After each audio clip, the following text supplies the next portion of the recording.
buenas noches para todos en esta escuela donde vamos a compartir este segundo artículo: creo en Jesucristo, Hijo de Dios. La expresión que pone el credo en parte de Jesucristo es una reafirmación después de que logran reconocer todas las partes a favor de la divinidad de Jesús. ¿Cómo inicia el credo? Inicia como una recopilación de las verdades de fe. Si en el Antiguo Testamento estaba la promesa revelada que el Mesías tenía que ser una persona común al género humano, distinto en el pecado, esa persona la llena de expectativas Jesús. Aunque en el momento de aparecer Jesús, el pueblo judío, influenciado por todo el movimiento filosófico, tiene dos tendencias, a los cuales se llaman herejías. Este segundo artículo del credo logra clarificar de una manera muy directa lo que es la persona de Jesús. La primera herejía era el docetismo, Jesús que no es hombre, y la segunda herejía era el arrianismo, Jesús que no es Dios. El docetismo nos está diciendo que Jesús era solamente una apariencia. El arrianismo nos dice que Jesús nunca podía transmitir nada divino. Encontramos nosotros en nuestra vida cristiana 5 razones bien claras para descubrir y para creer por qué Jesús es el Hijo de Dios.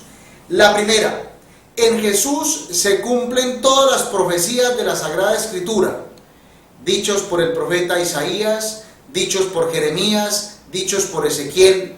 Sabía y conocía a plenitud la ley, lo promulgó de una manera determinante. El tiempo se ha cumplido, el reino de Dios ha llegado. Por eso, la persona de Jesús es el reino de Dios. La segunda razón: los milagros que Jesús iba haciendo siempre confirman la divinidad del Hijo de Dios. No se podía confundir a Jesús con un dramaturgo, no se podía confundir a Jesús con un mago, porque eran momentos reales, donde Jesús, a través de la divinidad, como buen Dios, es capaz de actuar en favor de la misericordia de la persona que sufre. Allí vamos nosotros descubriendo por qué le creemos a Jesús. Y si nosotros miramos la historia sagrada, vamos encontrando y vamos constatando que cada uno de los milagros que hay en los evangelios están puestos para reafirmar la divinidad de Jesús. La tercera se da en la resurrección de Jesús desde la muerte. Después de vivir la pasión en la cruz, Jesús es el primero en resucitar. Lo muestra cómo el cuerpo se transforma. Podrán decir, Lázaro ya había sido resucitado, pero en términos bíblicos podemos decir o podemos hablar de la resucitación de Lázaro, porque volvió al estado normal. La vida de Jesús se transforma, es un ser supremo, es un ser que, como lo vemos en la transfiguración, tiene siempre esa divinidad allí. Y en la fiesta de la ascensión, los mismos apóstoles que dan fe en la Sagrada Escritura lo ven partir al cielo y de allí nunca vuelven. Ese hecho de la resurrección se da solamente en el amor del Padre hacia el Hijo.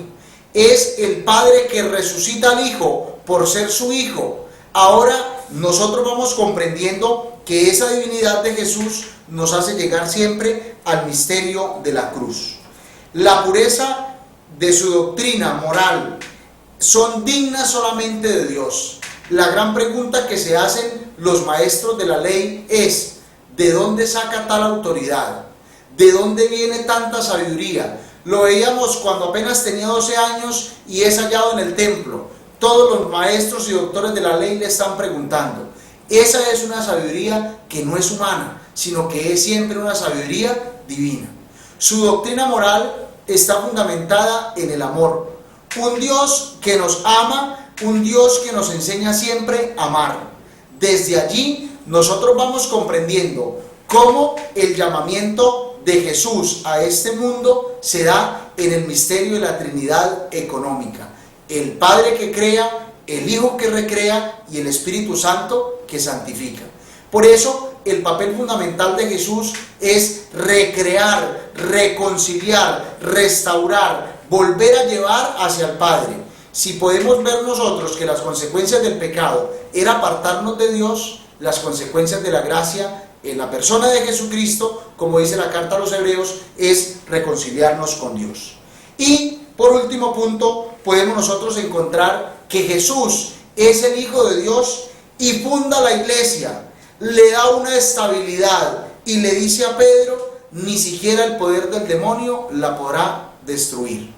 Han pasado más de 2000 años y lo que es de Dios, que Jesús empezó, nunca se ha terminado ni nunca se ha podido terminar. Esa experiencia de iglesia, queridos hermanos, es la que en esta experiencia de fe nosotros le pedimos a Dios que nos ayude a vivir. Una experiencia que nos va mostrando un nuevo camino, una experiencia que nos va mostrando un itinerario. Y en todos los momentos de fe nosotros tenemos que preguntarnos por qué acontecen esas cosas, ¿sí? Es un Dios que nos va respondiendo, es un Dios que nos va transformando siempre nuestra realidad. La gran pregunta, ¿quién es Jesucristo? ¿Por qué San José y María reciben el anuncio del ángel, le pondrás por nombre Jesús? Y el credo dice, creo en Jesucristo. ¿De dónde sale eso? Jesús es el Dios encarnado y el Cristo se traduce en el Mesías. Es un Dios humanado que tiene que sufrir, que tiene que liberar. Por eso, cuando Jesús le pregunta a los apóstoles, ¿quién dice la gente que soy yo? Los apóstoles empiezan a responder, Señor, unos dicen que Elías, porque es una palabra poderosa. Señor, otros dicen que Jeremías, porque es una persona distinta. Señor, otros dicen que Juan el Bautista. Y solamente Pedro, inspirado por gracia de Dios, es capaz de decir, Señor, yo creo que tú eres el Mesías, el Hijo de Dios vivo. En la Sagrada Escritura, queridos hermanos, como en nuestra vida de fe, a través de los sacramentos, podemos decir nosotros, Jesucristo es el único Hijo de Dios. Después de Jesús, ya terminó la revelación. Si para los judíos Jesús nunca fue el Hijo de Dios, sino simplemente un profeta más, podemos preguntarnos, ¿por qué en el pueblo judío, después de Jesús, no se volvió a hablar de profetas? Esa experiencia, queridos hermanos, tiene que darnos a nosotros la certeza y la alegría de que Jesús verdaderamente es el Hijo de Dios y que nunca vamos caminando en una dirección equivocada, sino que cada vez el Señor reafirma más nuestra fe, ratifica más nuestra existencia y nos regala más ese misterio de salvación. Es un Jesús que pasó haciendo el bien, como dicen los evangelios, que nos mostró el ejemplo y nos abrió la puerta para llegar al Padre Celestial.